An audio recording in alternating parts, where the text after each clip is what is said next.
그러니까 현재 우리가 나이대 각각에 처해진 이 미션들이 너무 고되다 보니까 저 나이 넘어가면 좀 괜찮지 않을까? 뭐 예를 들면 우리도 다 그랬잖아요. 10대 때는 20대 되면 더 자유로워질 거야. 30대 되면 좀 덜 불안하겠지. 근데 30대 되니까 아니어서 너무 놀랬잖아요. 근데 되게 자연스러운 것 같아요. 기대하고 예상했던 거하고 실제는 다 다르기 마련이니까. 네, 안녕하십니까 하우스 구독자 여러분. 저는 오늘부터 하우스 채널의 MC를 맡게 된 김승환입니다. 처음 인사드립니다. 반갑습니다.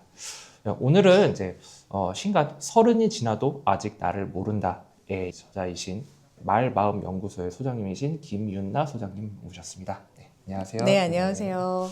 하우트 구독자 여러분 안녕하세요. 저는 30이 지나도 아직 나를 모른다의 저자 김윤나입니다. 저는 우리의 마음을 좀 건강하게 만들어서 소통을 잘하는 방법을 돕기 위해서 강의도 하고 책도 쓰고요. 코칭하는 일을 하고 있습니다.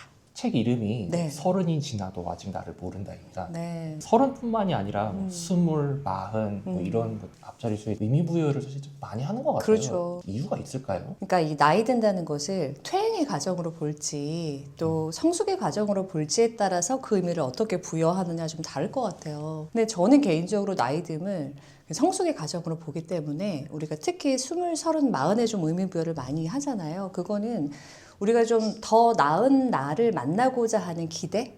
그거의 반영이라고 봐요. 그러니까 왜 인간은 고통 속에서도 희망을 찾는 존재잖아요. 그러니까 현재 우리가 나이대 각각에 처해진 이 미션들이 너무 고되다 보니까 저 나이 넘어가면 좀 괜찮지 않을까 하는 기대의 그 염원이라고 보고, 뭐 예를 들면 우리도 다 그랬잖아요. 10대 때는 20대 되면 더 자유로워질 거야. 근데 20대 되면 30대 되면 좀 덜 불안하겠지. 뭔가 안정적이 될 것만 같은 꿈을 꿨고. 근데 30대 되니까 아니어서 너무 놀랬잖아요. 그리고 이제 40대가 되면은 진짜 부록할 수 있나? 진짜 미혹할 수 있나?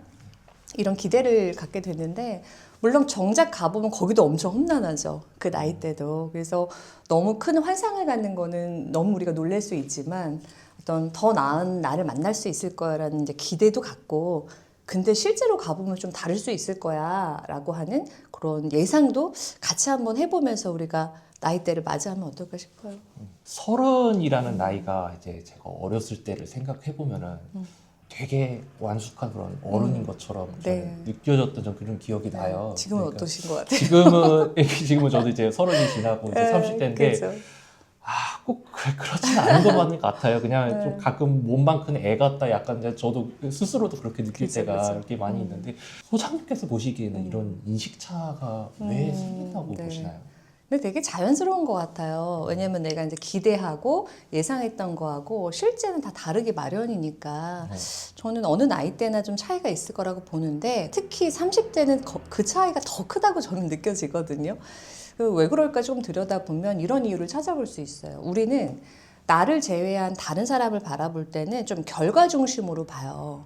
그리고 다른 사람이 아닌 나를 볼 때는 그러니까 내 마음은 내가 아니까 나는 과정을 좀 바라보는 게 있는 것 같아요. 그래서 우리가 이제 20대 때 30대들이 해놓은 걸 보면서 와 진짜 어른이네 이런 생각을 해요. 왜냐하면 왜 30대 때는 진짜 인생에 엄청난 의사결정들을 한단 말이죠. 세상에 태어나서 해보지 않았던 선택들이 있죠. 내가 어떤 회사를 갈 건지, 회사 옮길 건지, 계속 다닐 건지, 결혼할 건지 말 건지, 아이 가질 건지 말 건지, 하나 낳을 건지, 둘 낳을 건지 엄청난 리스트들을 해낸단 말이에요. 그럼 20대 때 보면 그게 진짜 어른다운 거예요. 그러니까 다른 사람이 한 거는 그 결과를 보거든요. 근데 내가 막상 30대가 되니까 어른답지 않다고 느낀 거는 나는 과정을 봐요. 어떤 과정이냐면 너무 불안한 거예요. 이게 맞나? 그리고 이거 잘못한 것 같아. 의심하고 후회하고. 그러니까 나는 그 과정을 좀 중심으로 보니까 이거는 내가 생각하는 어른이 아니야. 이렇게 생각되는 것 같아요. 그래서 저는 그 인식의 차이는 자연스러운 건데 그걸 조금 줄이기 위해서는 만약에 이제 누가 막 엄청난 걸 해낸 것 같아요. 30대에 저런 멋진 걸 집을 사다니 예를 들어서 그러면 그 과정도 험난하지 않았을 거다. 그 과정을 좀 봐줄 필요도 있고 그리고 나도 지금 내가 매일 우울하고 불안하고 힘겹지만 그래도 그럭저럭 나도 뭔가 지금 결정을 해나가고 있고 앞으로 나가고 있거든요. 그러니까 나는 결과를 좀 봐주고 좀 그렇게 하면서 인식의 차이를 줄이면 어떨까 싶어요. 그리고 중요한 거는 서른은 완전한 어른이 아니라는 거죠.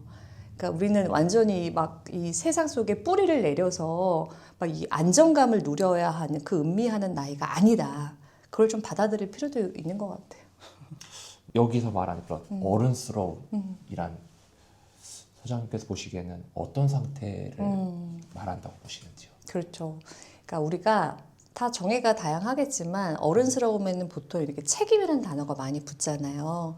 어떤 책임을 더 중요하게 생각하느냐에 따라 다를 텐데 저는 적어도 내 마음에서 일어나는 일을 좀 잘 알아차리고 그거를 막 터트리거나 참지 않고 그걸 좀 힘을 조절해서 그걸 다른 사람하고 소통하는 그 책임. 그러니까 내 마음 하나는 좀 알아차리고 조절하는 그 책임이 저는 어른이라고 생각해요. 그러니까 예를 들면 뭐냐면 내 마음 안에서는 여러 가지들이 일어나는데 대표적인 게 어떤 감정 확 일어나죠. 그리고 어떤 생각들도 일어나고 그리고 이제 욕구. 아, 나 이거 하고 싶다, 하기 싫다. 이런 욕구들을 일어날 때 감정도요. 불편한 감정을 경험할 때 제일 쉬운 게 터트리는 거잖아요. 이렇게 화로 분노로 이렇게 터트려버리거나 아니면 그냥 참아버리는 거. 근데 그런 건 이제 아이들이 하는 거죠. 왜 아이들은 서운해도 화내고 불안해도 화내고 무서워도 화내잖아요.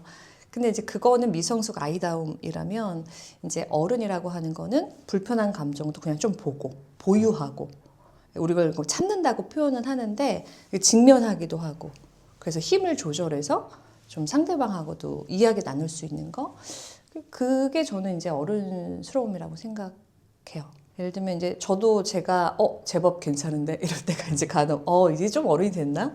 이제 이럴 때가 간혹 있는데 그게 언제냐면 예를 들어서 제가 이제 강의를 주로 이제 일을 하는데 좀 예전에 제가 어떤 강의를 이제 평소에 하던 대로 하고 왔는데요. 평가가 생각보다 안 좋은 거예요. 네, 그냥 저는 하던 대로 했고 그 강의를 최선을 다해서 했는데도 이제 강사를 부를 때는 기대치가 있으시잖아요. 근데 그 기대에 제가 이제 충족을 못했던 거예요. 그럼 이제 강의 끝나면 피드백이 바로 오거든요. 몇 점 만점에 몇 점이야. 당신 이건 잘했고 이건 못해. 이게 제 직업의 가장 잔혹한 점인데 그걸 받았는데 마음이 무너지는 거예요. 내가 몇 년을 강의를 했는데 어떻게 지금 이런 피드백을 받지? 너무 괴롭고요. 막 도망가고 싶고 무섭고 슬프고 짜증나고 막 누굴 원망하고 싶고 그런 감정이 제 안에서 막 일어나거든요. 그러면 이제 이걸 미성숙하게 한다는 건 막 담당자가 제대로 알려주질 않았어. 그런 건 좀 미성숙이고 아니면 됐어. 아, 그 사람들이 뭘 몰라보는 거야. 뭐 이럴 수도 있잖아요. 근데 그때는 제가 어떻게 했냐면 슬퍼하기도 하고 너무 속상해. 그 누굴 붙잡고 나 좀 위로해줘. 이렇게도 제 감정을 보기도 하고 그리고 제가 좀 인정하는 거예요. 두렵다. 왜냐면 제가 그 강의를 다음 주에 또 가야 되는 거예요. 그 강의를 한 차수가 더 남았어요. 그래서 너무 두렵다. 그 과정을 직면하는 과정이 저는 감정에 대한 책임이라고 생각해요. 그리고 이제 욕구라고 하는 건 제 욕구는 결국 강의를 잘하고 싶은 거 아니겠어요? 그래서 담당자한테 전화해가지고 제가 2차수 강의 잘하고 싶어요. 저 좀 도와주세요. 제가 어떻게 다르게 하면 좋을까요? 이렇게 용기 내서 말을 하고 그래서 결국 2차수는 그래도 1차수보다 괜찮았어요. 그래서 그런 과정을 겪다 보면은 꼭 이 뭐 2차수를 잘했다 못했다를 떠나서 엄청나게 그 불편한 과정이잖아요. 거기서 도망가지 않고 내 감정을 좀 보고 힘을 조절해가지고 소통할 수 있는 거 이제 그러고 나면 좀 괜찮았네 내가 그런 거죠. 네. 굉장히 어른스럽다. 그렇죠. 그렇게 느껴지는데 소장님의 어른이 됐을 때 깨달음이나 이렇게 하면 안 되겠다 하는 어떤 느끼신 그런 게 있었는지 네. 한번 여쭤보고 싶거든요. 네. 또 여러분이 이 채널을 보고 계신 여러분도 그렇듯이 제 서른도 얘기하면 눈물 없이도 들을 수가 없고 이야기들이 많지만 저는 아직도 그 30아리를 했던 제가 기억이 나거든요.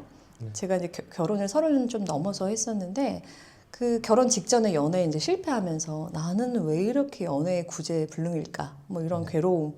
나는 왜 결혼을 못하지? 그때는 또 친구들이 빨리 했었어요, 결혼을. 나는 왜 결혼을 못할까? 나는 뭐가 문제지? 그리고 직장에서도 그때쯤이면 이제 5년, 6년 이 정도 이제 몸을 갈아서 일했을 텐데 미래가 안 보이고 이렇게 10년 하면 정말 밝은 날이 오는 거야? 안 올 것 같은 거예요. 그러니까 그런 상태로 굉장히 이제 막 불안한 상태죠. 근데 불안하다고 할 때 사람들은 그 불안함을 해결하기 위해서 막 치열하게 본인을 갈아 넣어요. 저도 그랬거든요. 저희 30대도 여기서 뭔가 탈출하고 싶으니까 일로서 저는 저를 갈아 넣었던 것 같은데, 그래서 30대에 저도 많은 걸 잃었어요. 저를 갈아 넣느라고. 많은 걸 잃었다는 거는 이제 건강도 잃고 사람도 잃고 무엇보다 나다움을 잃어버리는 그런 경험도 저도 30대에 했었고, 그러다 보면 또 이제 갑자기 하루아침 우울해지잖아요. 그렇게 열심히 달렸는데 아무것도 없는 것 같이 느낄 때가 있으니까요. 그러니까 뭐 저는 강의를 하는 사람이니까 늘 저보다 강의 잘하는 사람은 있기 마련이고, 저보다 책을 더 잘 쓰는 사람은 있기 마련이고, 그러다 보니까 어제 나는 굉장히 괜찮게 느껴졌는데 제법 이제는 좀 어른같이 느껴졌는데, 다음날 나는 아무것도 한 게 없는 사람 같은, 예, 그런 이렇게 절벽에서 떨어지는 느낌을 저도 30대 때 그 구간에서 계속 오르락 내리락 저도 당연히 했었어요.